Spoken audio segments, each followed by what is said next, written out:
anakuacha, baadaye akiona hadhi yako imeisha, na yeye anakutapika.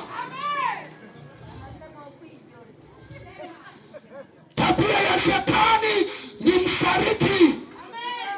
Yesu yeye anaijua tabia ya shetani, ndiyo maana akashuka duniani ili amnyang'anye ufunguo adui.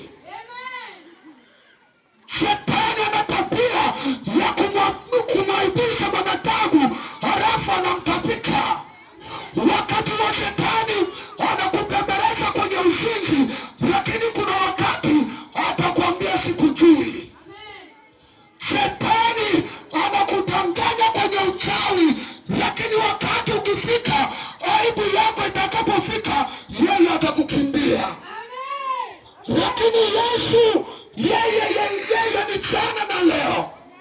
Katika taabu yako hawezi kukuacha. Katika magumu mazito hawezi akakuacha. Ukimwamini huyu mwanaume atakuokoa. Ukimwamini Yesu atakuponya.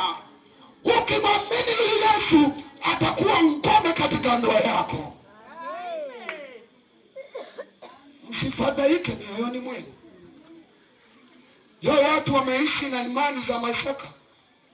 Kesho yuko kwa Mathayo, kesho kwa Ayubu, kesho kutwa kwa nani huyo, tatoka hapa taenda kwa Runemya. Anaambiwa Bwana Runemya anamkataa, kisha mkataa naye anaenda kwa mateso. Akienda kwa mateso anampa madawa, lakini madawa hayawezi kukusaidia. Anayekusaidia ni huyu Yesu. Anayekuokoa ni Yesu. Wewe mkubali jioni ya leo. Wewe fanya kama yule mama aliyekubali kwenda kwa Yesu kumwambia shida ya ndugu yake iliyotokea. Ndiyo maana matokeo yake yakawa ni mazuri. Fumba macho. Yesu mtakatifu, Muumba mbingu, na kushukuru Bwana katika jioni ya leo. Wako watu Mungu wa uzima, umewapa pumzi ya bure, lakini Mungu ana roho ya kiburi.